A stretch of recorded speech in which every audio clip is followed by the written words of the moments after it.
అందరికీ నమస్కారం అండి. ఈరోజు టాపిక్ ఏంటంటే అనుబంధాలు దూరం అయిపోవటానికి, రక్తబంధాలు దూరం అయిపోవటానికి చెప్పుడు మాటలు వినటం వల్లండి. చెప్పుడు మాటలు ఎవరైతే వింటారో వాళ్ళ సంబంధాలు అక్కడితో తెగిపోతాయి.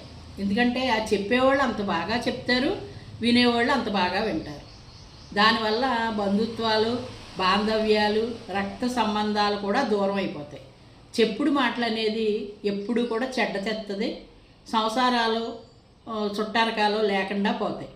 అందుకని ఎదటోళ్ళు చెప్పినప్పుడు ఈ చెవితో విని ఈ చెవితో వదిలేసేవాళ్ళు ఎప్పుడు శాశ్వతంగా ఒకటే మాట, ఒకటే బాట, ఒకటే బంధాలు అన్నట్టు ఉంటారు. లేదు, క్షణికంగా లేదో 4 మాటలు చెప్పేటప్పటికి అరటిపండు ఒలిసి చేతిలో పెట్టినట్టే చెప్తారు చెప్పేవాళ్ళు, చెప్పుడు మాటలు చెప్పేవాళ్ళు. అలా చెప్పినప్పుడు వింటారు. వినేటప్పుడు బాగానే ఉంటుందండి. తర్వాత నిజంగా లోతులు తెలిసేటప్పటికి అన్నీ అయిపోతాయి. ఇగో అనేది ఒకళ్ళ పక్కనే ఉంటుంది కదండి, ఇటు పక్కన అటు పక్కన కూడా ఉంటుంది.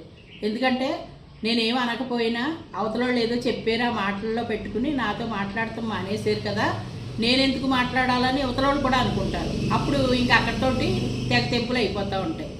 ఏదైనాను ఇదివరకు ఏం చేసేవారంటే అండి, ఏదైనా కోపం ఉన్నా కానీ ఓ మాట అనుకున్నా సరే తర్వాత మళ్ళీ మంచిగా మాట్లాడుకుని, ఏదైనా పండగ వచ్చినా పబ్బం వచ్చినా ఒకరికొకరు పిలుచుకుని, ఏదైనా అకేషన్ వచ్చినా అందరూ కలుసుకున్నప్పుడు ఏం చేస్తున్నావు, ఎలా ఉన్నావు అని మాట్లాడుకునేవారు. అప్పుడు బయటపడిపోయి ఎవరన్నా వాళ్ళు తెలుగు తక్కువగా ఏదన్నా మాట చెప్పారే అనుకోండి, లేదులే వాళ్ళు ఎలా అన్నారు అప్పుడు అనేసి అంటే తప్పది, నేను ఎందుకంటాను నిన్ను అని సరిపెట్టేసుకునేవారు. అప్పుడు ఇంకా బాధలు ఉండేవి కాదు, బంధుత్వాలు నిలబడేవి. ఇప్పుడు అలా కాదండి, చెప్పుడు మాటకే ఎక్కువ ప్రాధాన్యత ఇవ్వటం వల్ల మంచి సంబంధాలు తెగిపోతున్నాయి, చెడు సంబంధాలు దగ్గర అవుతున్నాయి. ఇదివరకు చెడు సంబంధాలు చెప్తే పెద్దోళ్ళు ఉండేవారు. ఆ పెద్దోళ్ళు ఉన్నప్పుడు ఏమనేవారు అంటే, తప్పు, నువ్వు చెడు మాట విన్నావు, అది తప్పది, ఆ మాట వాళ్ళు అనరు, నువ్వు అనవసరంగా అపార్థం చేసుకున్నావు, వాళ్ళు చెప్పారని నువ్వు వినేయటమేనేంటి, అది ఎంతవరకు నిజమో నీకేమన్నా తెలుసా అని కేకలేసేవారు వెనకాల పెద్దోళ్ళు ఉండి. అప్పుడు అవును కదా, తిడుతుంది కదా, అమ్మ తిట్టింది, లేకపోతే అక్క తిట్టింది, నాన్న తిట్టారు అని అప్పుడు అర్థం చేసుకునేవారు. ఇప్పుడు అలా కాదండి, ఎవరికాళ్ళ స్వతంత్రులు. ఈ ఉండే కొద్ది ఈ బ్లడ్ రిలేషన్ అనేది మొత్తం ఉండదని నేను అనుకుంటున్నాను. ఎందుకంటే అలా కొనసాగుతున్నాయి.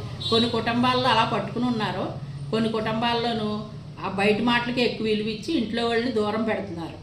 కొంతమంది ఉన్నారు ఎదురుగా వచ్చి అమ్మ అనేసి, అక్క అనేసి పిలుచుకుని పక్కకి వెళ్ళిన తర్వాత వాళ్ళు ఏమన్నా మనకు అంత దగ్గరేంటి అంటారు. రక్తబంధం అనేది 4 తరాలు ఉంటుందంటండి. 4 తరాలు కూడా రక్త సంబంధం. అది ఒక రోజుతో తెంపేసుకుంటే తెగిపోయేది కాదు. లోతుగా ఆలోచించుకుని ఏదైనా